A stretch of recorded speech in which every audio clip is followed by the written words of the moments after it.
rose today.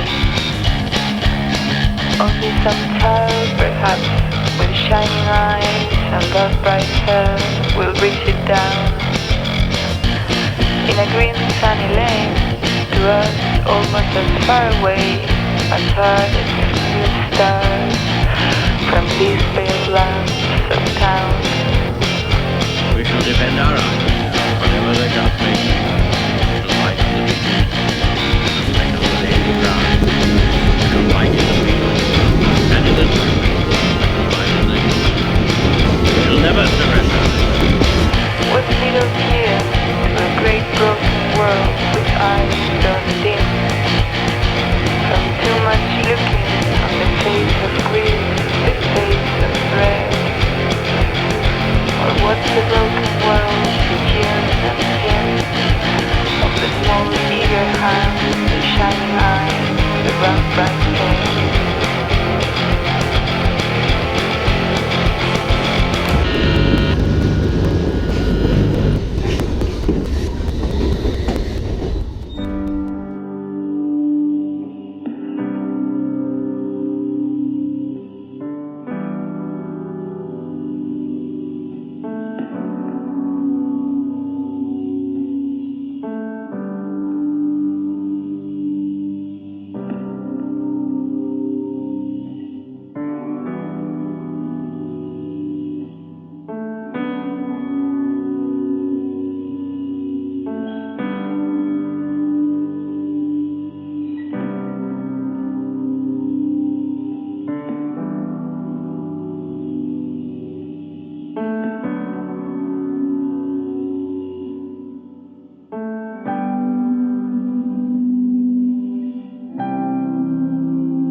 Buenas tardes a todos y todas, bienvenidos a otra sesión de Cosmopoética. Tenemos una tarde cargadita, estupenda.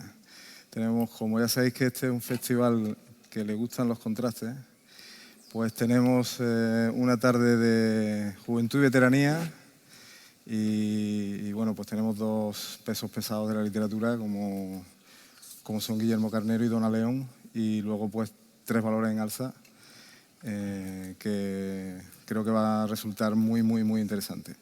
Voy a empezar, para no extenderme mucho, voy a presentar primero a Gonzalo. Él leerá sus poemas y después presentaré a Guillermo, bueno, que no es que necesite mucha presentación, pero lo vamos a hacer así.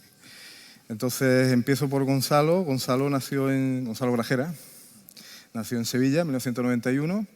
Él empezó estudios de Derecho en la Universidad de Sevilla, pero bueno, en algún momento de su vida decidió que las oposiciones no eran para él, o por lo menos las oposiciones de Derecho no eran para él, y se quiso dedicar, o se está dedicando a la vida creativa, y está terminando Filología Hispánica, sí. Supongo que por si acaso, ¿no? Sí, por si acaso también las colaboraciones en prensa y... Correcto. Él es autor de los poemarios Génesis, editado por Girones de Azul, La vida y algo más, que salió en la isla de Sirtolá en el año 2015, y La suma que nos resta, lo he visto por ahí, que fue premio de poesía joven Radio Nacional de España, que publicó Pretexto en el año 2017. Está incluido en las antologías Nacer en otro tiempo, de la editorial Renacimiento, y Piel fina, de Mare Magnum. Ha colaborado en revistas de poesía y periódicos como La isla de Sirtolá, Estación Poesía, Nueva Revista, Senda, The Objective, El Correo Andalucía y El Mundo. Ha publicado reseñas en revistas pues, como Quimera y Clarín, y colabora con el programa La Mañana en COPE Sevilla. En su blog de Oficina de Objetos Perdidos se define como alguien que llega con 10 años de retraso a la moda del blog. Está bien, ya estamos comentando que no tenemos afición a las redes sociales, en eso nos parecemos, ¿no?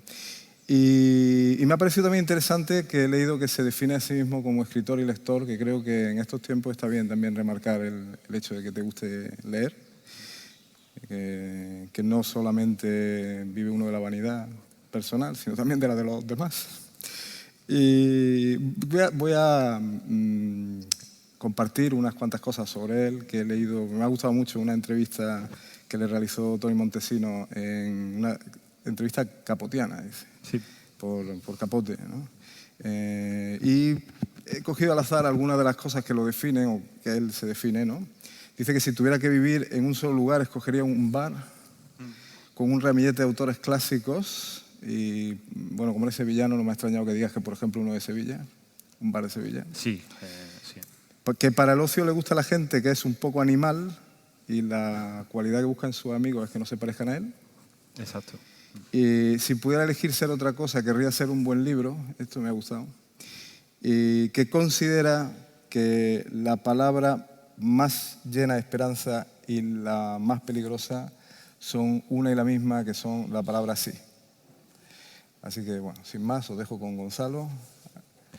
Muchísimas gracias por esta magnífica presentación. Muchísimas gracias, por supuesto, Guillermo, por acompañarme en esta tarde. Jamás en mi vida me imaginé que estaría sentado no a la derecha del padre, pero sí a la derecha de Guillermo Carnero.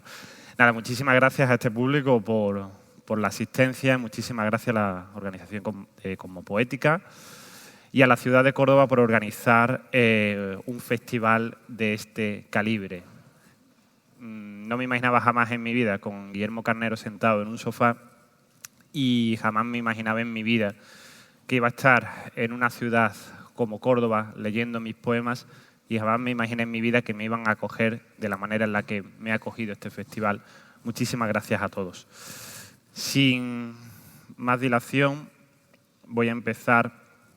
Bueno, después va a venir don Guillermo Carnero. Yo presento mi obra, es esto de aquí. Esto es mi obra. Y voy a empezar a leer un poema de La vida y algo más, que fue... no fue mi primer libro, pero sí fue, creo que, el primer libro del que al menos creo que merece algo la pena. Yo publiqué un libro anterior, como bien hemos indicado. Lo que pasa es que no dejaba de ser una recopilación de ingenuas manifestaciones adolescentes. O sea, no lo considero poemas, eran cuadernos de ejercicio, y la verdad que, por vuestro bien, pensando en vosotros, prefiero prescindir de ese libro. Y vamos a empezar a leer un poema que se lo dediqué a Fernando Iwasaki, que se titula La librería. Las librerías, los estados más democráticos que existen. Nuestro librero cuenta las hazañas, el hito del negocio literario.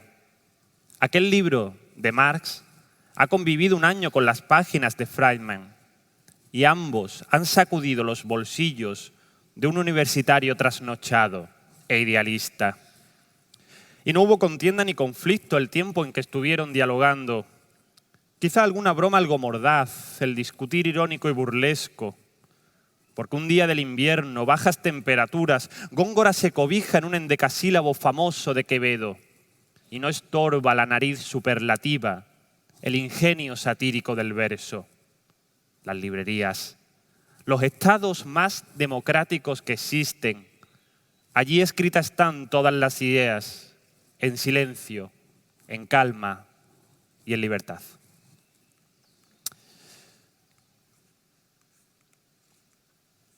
Seguimos con un soneto que escribía a una escultura que está en el Museo Arqueológico de Sevilla, la escultura de Diana. El soneto se titula Torso de Diana. ¿Cómo trazar tu rígida hermosura bajo la luz de un cuerpo que estremece? ¿Cómo hallar la razón donde fallece el querer de lo diario y su cordura? ¿Cómo captar lo que jamás perdura y en la memoria del ayer perece? ¿Cómo tallar el frío que te mece severa vertical de tu figura?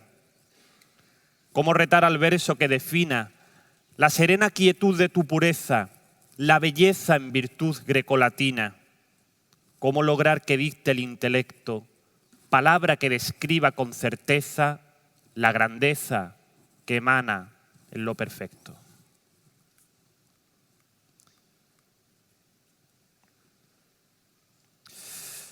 Seguimos. En este libro hay un pequeño momento de tránsito en el que incluyo no poemas, sino greguerías que de manera muy previsible, convencional, claro está, las titulé grajerías, jugando evidentemente con una broma muy previsible, pero bueno. Grajerías. La torre es un reloj a las 6 en punto. Ella, la playa dócil y piadosa. Él, un golfo que siempre retornaba. Cartón de comida basura en las bandejas. Postrimerías posmodernas. Espuma a la orilla del mar. Pancarta de una manifestación en donde todos se mojan. La ideología, la ceguera del raciocinio. Y las letras en cursiva, vendaval de palabras.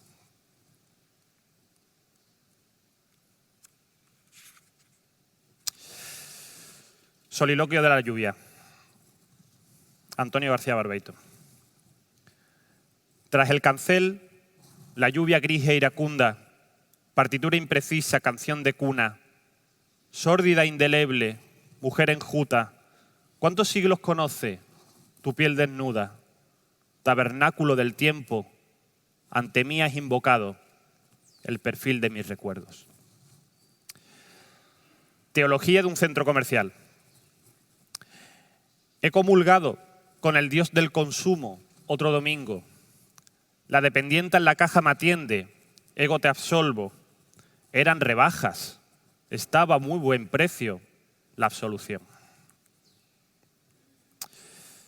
Seguimos, si en algún momento por lo que sea me voy pasando. Teología de una tarde de hotel.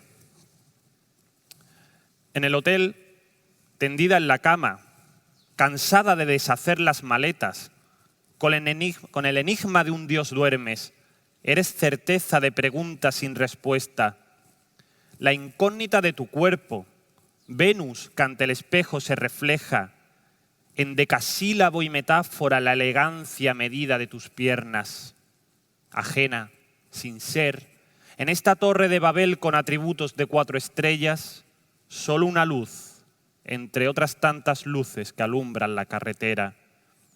En ti creo, realidad inefable, en ti plagió un Dios la naturaleza, la creación que encuentra contigo la diáfana revelación de mis certezas.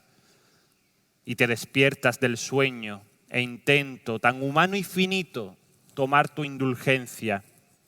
Y alcanzo un beso y un buenas tardes y la razón y el porqué de la existencia. Este libro terminaba, decía un poeta que a mí me gusta mucho, que admiro mucho, el poeta José Mateos, que os recomiendo si no lo conocéis, que terminaba con una especie como de limosna. Y es así, son una recopilación de soleares, de coplas, que cierran el libro. Y con esto terminamos esta primera parte. Ámsterdam. Imagen y semejanza. Nosotros somos canales que fluyen en la palabra. Madurez. Nuestra condición humana. Qué mal se conoce a las buenas, qué bien se conoce a las malas. Horror vacui. Imanes en mi nevera. Vestigios de horror vacui en una era posmoderna. Refutación. En la pila de mi fuente, Heráclito se pregunta por qué te bañas 2 veces.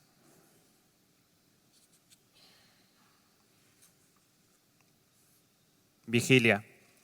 Te sueño porque te sueño, porque no tengo un lugar en donde soñar despierto.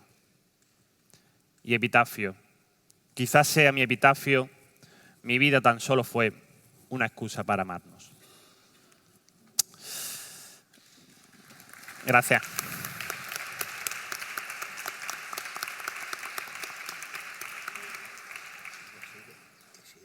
Sí, sigo con el segundo. Es que tengo 2, Guillermo, nada más. Voy a seguir con un libro que se titula, como han indicado antes en la presentación, La suma que nos resta. Es un libro en el que podría pararme a explicar, pero no les quiero aburrir, una serie de particularidades propias. En resumidas cuentas, es la imagen es una variación de un verso de Juan Ramón, de su poema Espacio, que dice así como la suma que no resta. Esa variación gramatical que cambia el sentido de la frase e introduce la idea, que principalmente es eso, pues el poeta que se da de sí a lo largo que van pasando las páginas, ¿no? En los demás eres una suma que tú a ti mismo te vas restando. Es la idea un poco de Panero, del poema como autodestrucción. A de la vida contemporánea. Ir con frecuencia vestido, con pies de barro, y más imbécil, más tímido, mucho más calvo. Medias verdades, facturas, niños, trabajos y las cenas de parejas todos los sábados. Las mismas metas de siempre, cada fin de año. Ayudarla más en casa e ir al gimnasio. Pensar en que es conveniente, que hay que probarlo. El bífidus y el café descafeinado. Dejar los libros de Faulkner por los catálogos, por las revistas de Ikea y los taladros. Aguantar impertinencias a tus cuñados y ser un fue y un será y un escansado.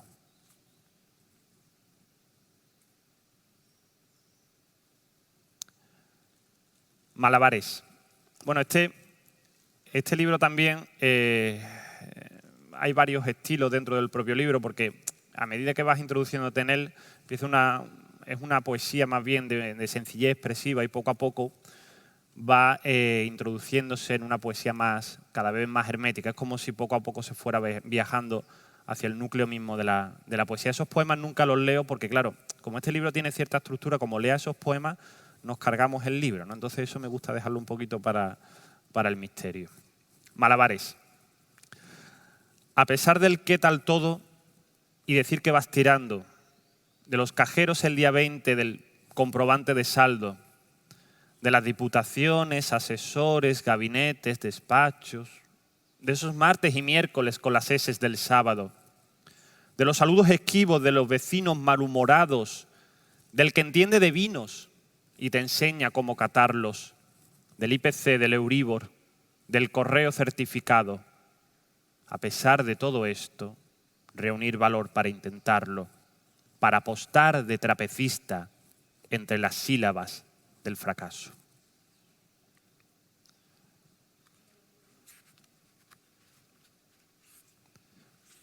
Verlaine.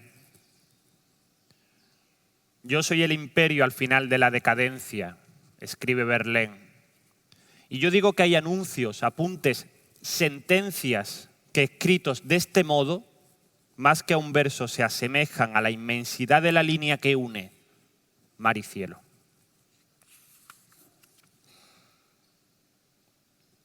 La comba, las tatas, las piernas cruzadas, confidencias y bromas, Las niñas, canciones y palmas saltando a la comba, gira que gira, la cuerda, la ligas, te toca. Broncos árboles del parque proponen sombra. Zapatos de caucho, tiburones de goma, pantalón de gimnasia, refrescos de cola, tiza de color en el suelo, patinetes, pelotas.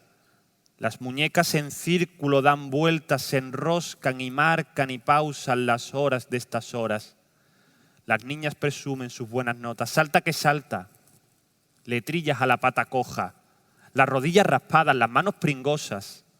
La comba es una manivela que al mundo provoca este girar tan insólito de las pequeñas cosas. Ya vamos terminando. Vamos bien, ¿no?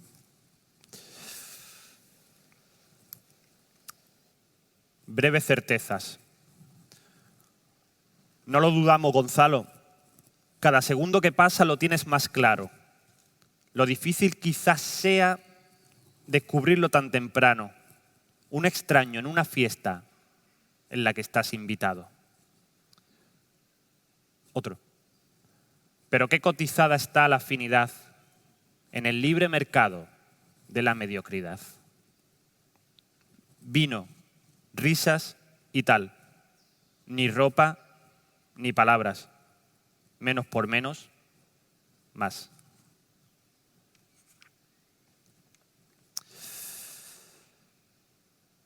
Y ya por último, que como decía, esto seguro que se ha dicho aquí ya, pero como decía mi chipanero, no lo dijo exactamente así, pero lo último que se puede ser en la vida es un aburrido, ¿no? O sea, lo último que se puede ser en la vida es aburrido. Lo dijo más claro, pero no me atrevo ante este público decir lo que dijo. Jazmines.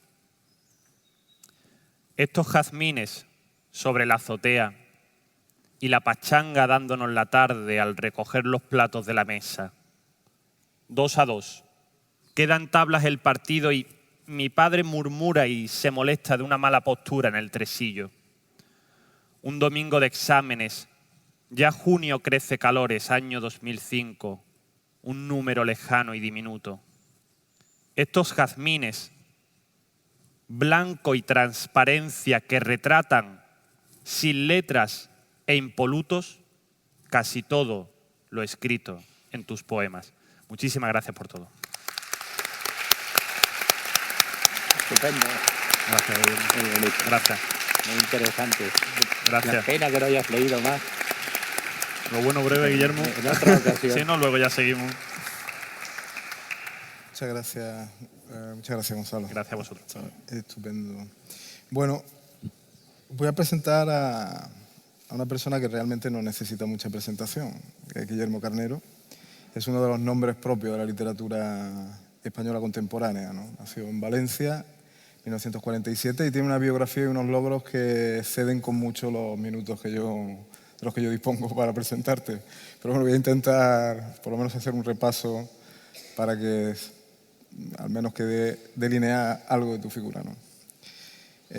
Licenciado en Ciencias Económicas, doctor en Filosofía y Letras, catedrático de Literatura Española por la Universidad de Valencia, especialista en literatura de los siglos XVIII y XIX, especialmente en el romanticismo y en movimientos de vanguardia del siglo XX. Guillermo ha sido profesor visitante en universidades norteamericanas como Berkeley, Virginia, Charlottesville y Harvard. Ha impartido clases y seminarios en las principales universidades nacionales e internacionales. Ha sido vocal del Consejo Asesor de la Fundación March, vocal del Consejo de Política Científica y Tecnológica de la Consejería de Cultura del Gobierno Valenciano, consejero del Instituto Valenciano de Estudio e Investigación, miembro del Consejo Editorial de revistas como Hispanic Review de la Universidad de Pensilvania, Ínsula de Madrid, 18 de la Universidad de Virginia y miembro de diversos prestigiosos centros de estudio a nivel internacional, ¿no? Él ha dirigido desde su fundación la revista Anales de Literatura Española y ha sido codirector con Alberto Blecua y Pedro Cátedra de la colección Clásicos Taurus, coordinador para los siglos XVIII y XIX de la Historia de la Literatura Española, fundada en su día por Ramón Menéndez Pidal, dirigida por Víctor García de la Concha. Ha sido miembro del jurado de los premios poéticos más importantes, incluidos el Nacional de Literatura, el Reina Sofía de Poesía Hispanoamericana o El Príncipe de Asturias de las Letras.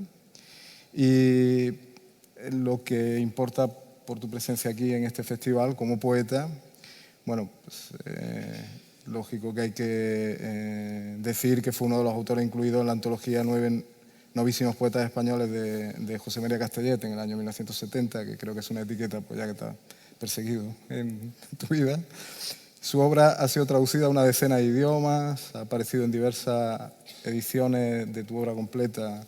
La primera hace ya 40 años, con introducción de Carlos Busoño, y tiene numerosos títulos de poesía desde aquel primero Dibujo de la muerte de 1967.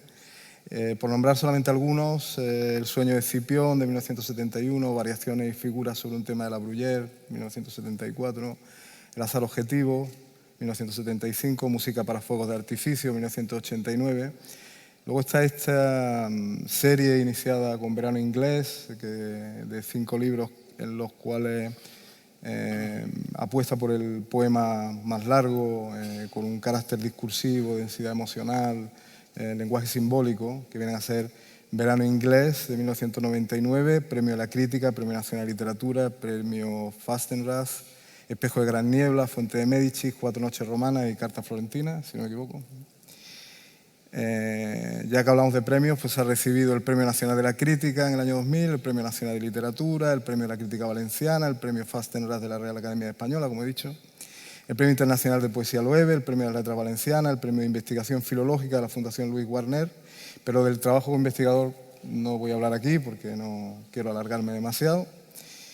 Como reza en Regiones Devastadas, que es un libro que salió en el año 2017, publicó la Fundación Lara. Este es un libro que contrasta con lo último que estabas haciendo, que es un libro de poemas más cortos, más breves, ¿no? Allí se dice que los temas que define a Carnero como una voz inconfundible incluyen la indagación de la identidad personal en su relación con la memoria, el imaginario cultural, la servidumbre y grandeza del amor, el fraude de la existencia y de cuanto hace y ha hecho el ser humano a lo largo de los siglos para dejar memoria de sí mismo y perdurar y reconocerse en ella. La poesía de Carnero es una poesía culturalista y metapoética, profunda y compleja en la forma, es decir, una poesía en su máxima expresión, una poesía con mayúscula. Usando sus palabras, el poema es una hipótesis sobre la realidad y yo creo que necesitamos más que nunca de esta hipótesis en esta sociedad en crisis en la que habitamos. Así que para mí es un honor y un gran placer presentar a Guillermo. Gracias. Gracias, muchas gracias.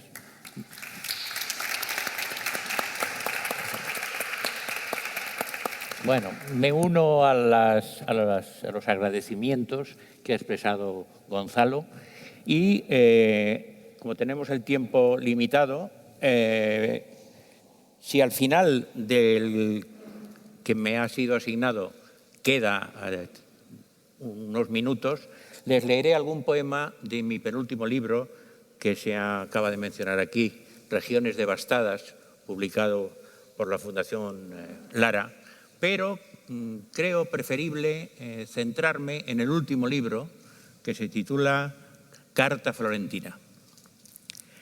Carta Florentina es un poema continuo de 757 versos y, como han oído ustedes, es el quinto eslabón de una serie de poemas de amor dedicados todos a la misma persona y que inicié en el año 1999 con Verano Inglés.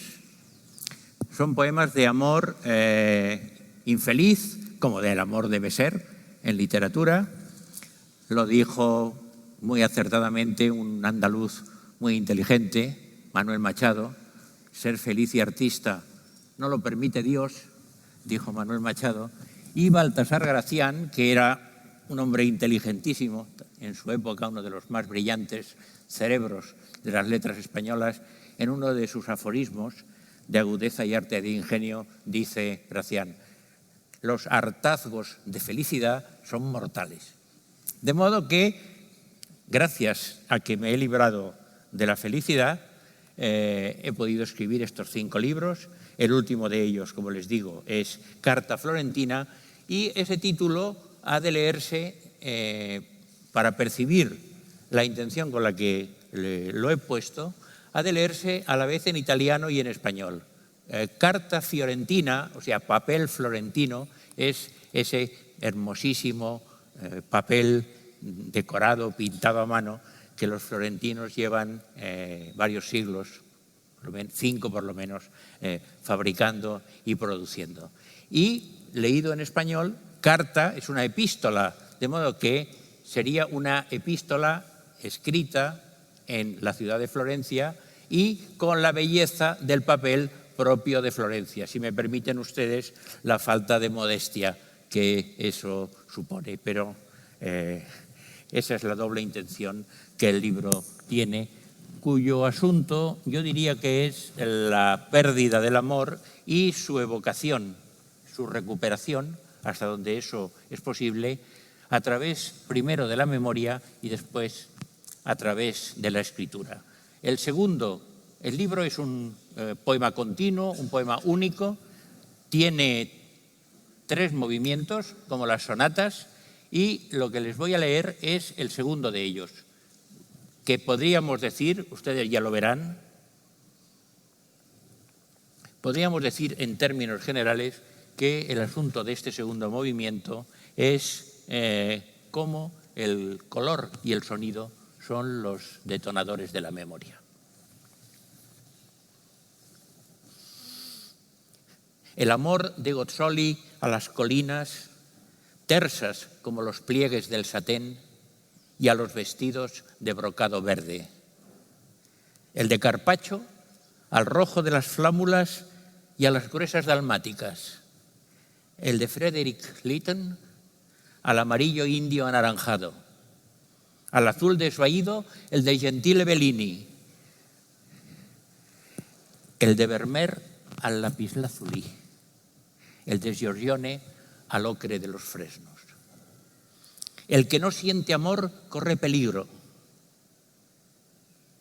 No vivirá sus días con el color intenso de la profundidad y la certeza y habrá cruzado el tiempo sin nombrarlo. Paseará su mirada sobre la faz de un mundo que no acierta a mostrarse, que no consigue ser más que un teatro en sombras sin objeto. Los labios que no besan no se han de unir un día para evocar un beso, retener su calor y darle nombre. Y la mano que ignora la piel acariciada nunca acariciará palabras con la pluma. Mano, labio, mirada sin amor, romos cantos rodados que redimiera el brillo de diamante de las facetas del significado de un mundo dividido en muchas luces.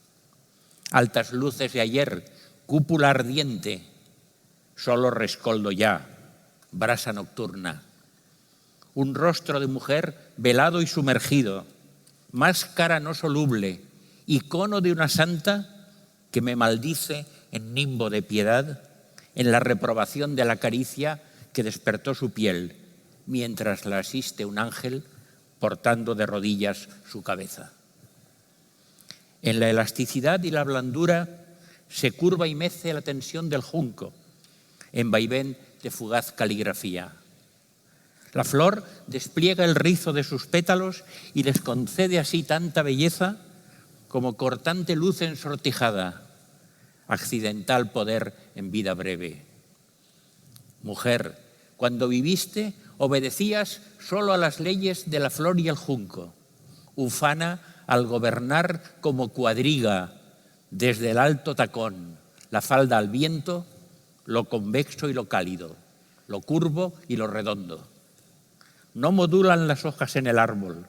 Cuando llega y las alza y las esponja la brisa firme y lenta, y se retira y las deja caer, rumor más armonioso. Un haz estremecido y deslumbrante en espiral de brillos y gorjeos. La mujer es belleza geminada, como los adjetivos que acuden al poema, los candelabros y los obeliscos sobre la chimenea, los moros venecianos, la pluma en el turbante, portadores de antorchas. El pecho craso en doble movimiento al compás del placer que crece entre los muslos enfundados en tenues medias negras. La gracia del volumen duplicando carne, bronce y palabras, los confines del mundo conocido. Más allá, mar sin fondo, vacío, tierra negra y sin onimia, nada. Lo convexo, lo curvo y lo redondo gobiernan la región del pensamiento, las rutas del deseo, la rotación del aire, la realidad cumplida en su artificio de flexible verdor y luz combada. Reloj de arena, cuerpo de mujer, cintura de cristal donde se adensa el tiempo manso y candente, líquido y oscuro. Eres madre del arco de la ojiva, la espiral, la voluta, el pétalo y la esfera, la concha, el rizo, el bucle, la ola y el zarcillo. Voz de mujer, despuntas en la gota que baña el horizonte donde la luz germina. Subes hasta la altura de las nieves perpetuas. Te atemperas y aquietas en un jardín colgante, pirámide dorada sobre su mediodía, hasta que te oscureces y adelgazas. Grácil caballo negro empenachado, jaez bordado en plata, cascabeles huyendo amortecidos en la noche sin luna. Y siendo así la clave de la bóveda que pone en pie la gran arquitectura de la gracia y razón de la llamada del arroyo, las aves y la brisa, ¿por qué pusiste en mí ese afán infinito de destrucción? ¿Por qué me sigues en el bosque y el jardín al que la mansedumbre de la lluvia me trae si desciende entre las hojas al dotarlas de voz? Si estuve aquí, concédeme la clave de este olvido erizado de susurros y símbolos y absolución en su conocimiento, y en la ternura y decepción del mito, cifra de la nostalgia y el fracaso. Hubiera sido un niño venturoso al despertar contigo entre dos ríos y entre besos y abrazos inocentes. Un jardín en Arcadia o en Sicilia, ninguna flor cortada, ningún arroyo turbio, donde observar el vuelo de la tórtola y tras hollar la flor el de la abeja, la mutua concesión de abeja y flor, no sabiendo por qué, bajo la piel turbada, la sangre enciende el brillo de los ojos que se llama deseo, y que nos condujeran Flora, Pomona y Venus hasta donde hurta un laurel su tronco al sol ardiente, y allí, por vez primera, alzar la mano a la fruta más alta y alcanzable, encontrada al seguir sobre la piel desnuda la corriente del agua con el dedo. De tanto ardor que has sido, ¿cuándo te despojaste? ¿Por qué te abandonó tanta riqueza? Racimo que solía reunirse y brillar, cayendo en ti con filo de aureola, al que era solo brando, oro blando, quiero decir, al convertirte en tesoro estival, pronto enturbiado en blancura de vidrio de ojo muerto.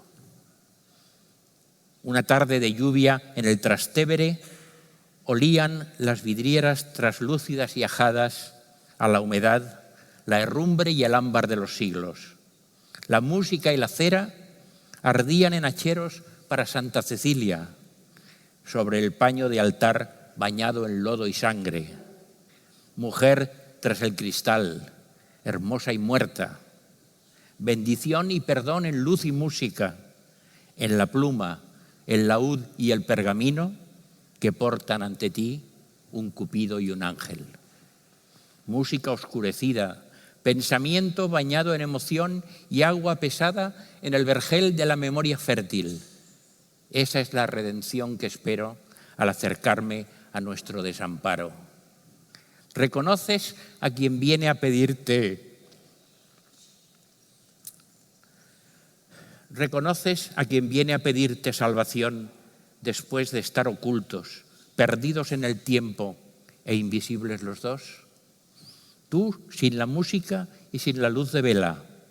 Yo sin rumbo en la memoria plana, sin querencia en la vista, en el tacto, en el oído, sordo, ciego, extranjero, tras mi cristal y el tuyo, por no alargar la mano a esa cicatriz breve en la base del cuello, al borde de la túnica.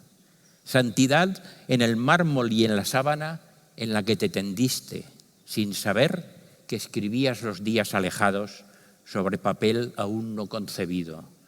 La música que un día resonara sobre sábana y lodo y página futura. Quien siente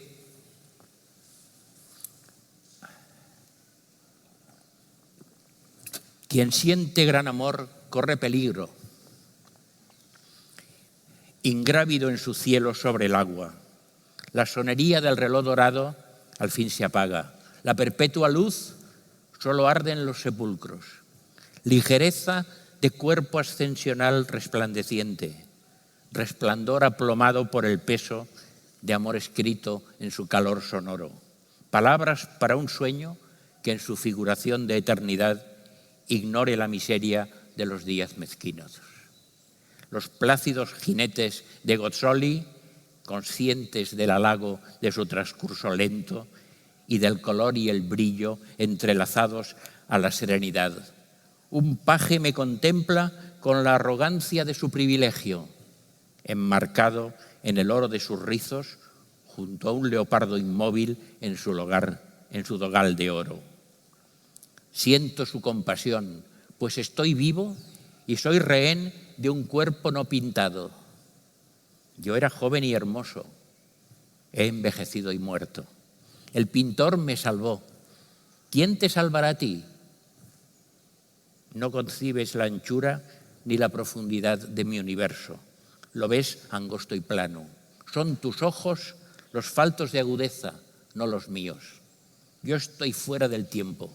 La imperfección es tuya. La imperfección es signo de la vida. Caminamos al alba y al ocaso hacia el alto portón del matadero, como si en su cortejo no pintado amor nos acogiera sin peligro. Río abajo se pierden la promesa fingida y la luz de la noche bulliciosa en la que nos creemos rescatados. Si los días remotos pueden quedar a salvo de la degradación de la memoria, es cuando los cobija el amor ascendente de las tibias imágenes llamadas a impedir la clausura de su ocaso. Y así, en vuelo de fénix, se alzan al arco iris de los sentidos tensos en su resurrección. Un sueño recobrado, resurrecto y alígero. Una ventana abierta donde ondula la tenue ligereza de un visillo. Unos ojos azules donde brillan la complacencia y la complicidad. Ofrecido secreto en seda roja, transparente y minúscula, ceñida por dos débiles lazos diminutos. Labios ardiendo en miel entre mis labios y su susurro de nocturna abeja. Y luego, don de la penumbra ardiente, los ejercicios mudos de garganta, boca arriba, colgando la cabeza al borde del colchón. Triple caricia sobre el cabello rubio derramado y un piercing en el dorso de la lengua, cuyo recuerdo líquido me lleva hasta una habitación aérea sobre el Arno, un haz de líneas sobre arena húmeda trazadas por un niño, un puñado de algas que pudo ser guirnalda de una diosa, pero se pudre al sol donde el recuerdo viene a abandonar sus restos malogrados. Estela en agua oscura de ave ciega, caída al levantar el primer vuelo, sábanas desgarradas en la noche de las que brota el polvo de las alas de mariposas muertas al volar a la luz débil tras el cristal herido y empañado. Ausencia del fulgor de los cuerpos gloriosos, gráciles y ligeros en su campo de estrellas. Se alejan los sonidos y colores con los tercos fantasmas de la ilusión del tacto y reitera el recuerdo su oficio de tinieblas, estertor de animal acosado y oculto en su agonía de perdurable fango.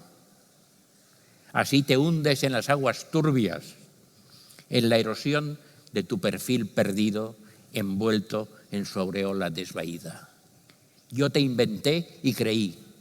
Tu luz fue mía, la luz propia que baña el espejismo al que se aferra la orfandad del ciego, como la tierra absorbe el don del agua. Te he sabido olvidar, pero conservo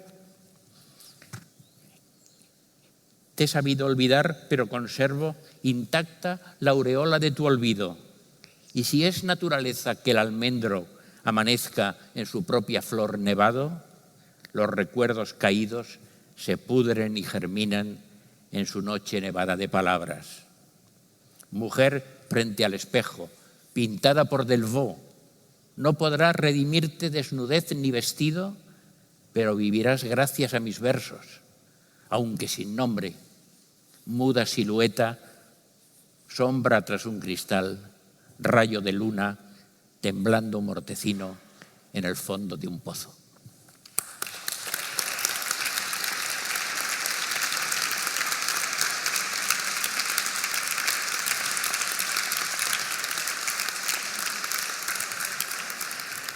Bueno, como ustedes ven, un arretazo de felicidad no es. Ya que me quedan unos minutos, ¿verdad? Entonces, de regiones devastadas, me gustaría leerles un par de poemas. Yo siempre he dicho que entre mis poetas preferidos, a los que debo buena parte de mi vocación y de mi aprendizaje, están dos cordobeses, que son Luis de Góngora y Pablo García Baena, y el tercero es un sevillano, que es Luis Cernuda.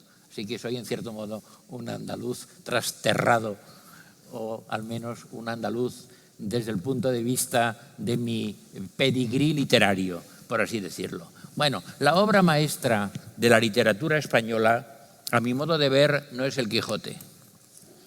A mi modo de ver, la obra maestra de la literatura española es la fábula de Polifemo y Galatea de don Luis de Góngora.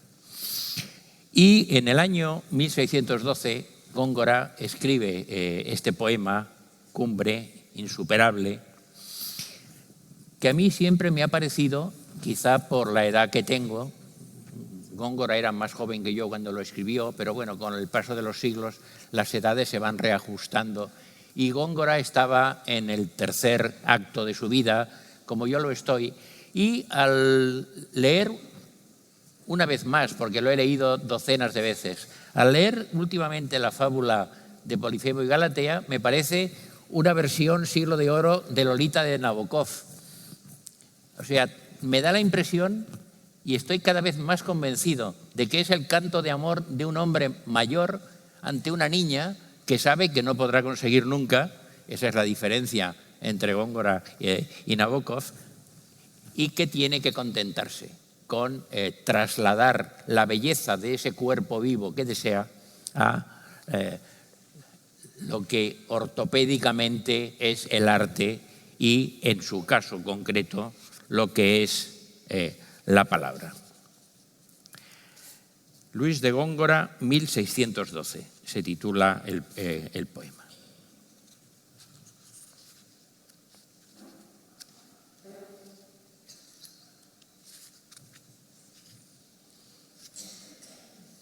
Hay demasiada luz en el exilio, y en ella mi mirada contempla con ternura retenida ondear los colores de las gracias del mundo. Discierne cómo existen concertadas criaturas diversas tan veloces. Aunque las siento mías y cercanas en el amor y en el conocimiento, puedo admirarlas, pero no seguirlas. La ligereza rauda de las aves, la flexibilidad de la hoja en el viento. Al alargar la mano ofendería al cuerpo que se ofrece complacido y desnudo al abrazo del mar y de la brisa. Así el sol se me niega en amarillo candente, mas no en oro torneado, y el rosa tenue del amanecer se resume en un pétalo de rosa. Mundo perfecto en gemas y metales preciosos, cristal, seda, luego enigma cristalino en palabras cinceladas, miniatura segunda que se cierra con reflejo y chasquido de coraza, estuche del acorde de las gracias del mundo. Con ellas Galatea se concede en lluvia de violetas y alelíes, en rosa, en oro, en esplendor latino.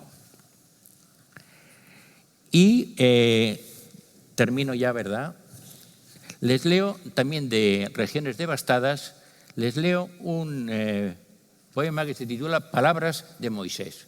Yo he tenido la suerte a lo largo de mi vida de disfrutar en más de una ocasión de la compañía de una mujer muchísimo más joven que yo y en un momento determinado, en una ocasión en que las comadres y los colegas universitarios, que son la escoria más deleznable que se puedan ustedes imaginar, me pusieron a caer de un burro por uno de estos episodios que les digo.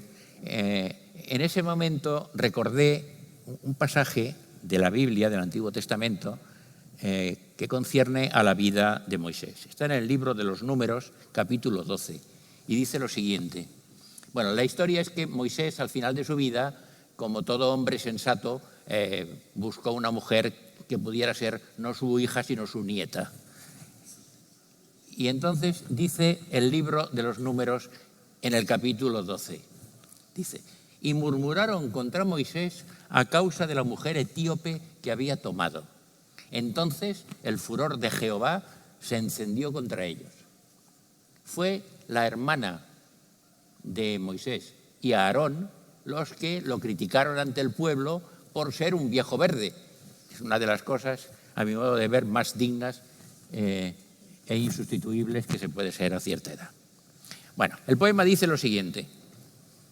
Os ofende que el rayo que os golpea incendia vuestras mieses y os mata los corderos, lama con mansedumbre los postes de mi tienda y adorne por la noche a la muchacha etíope con resplandor de luna. Os enfurece la esbelta delgadez de sus tobillos y el paso leve de sus pies de niña.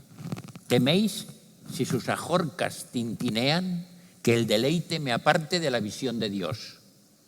Cuando se unen a sus pendientes, cae en mí la unción de lo sagrado. Entre sus piernas están mi inspiración y vuestra ley. Y con esto termino ya. Muchas gracias.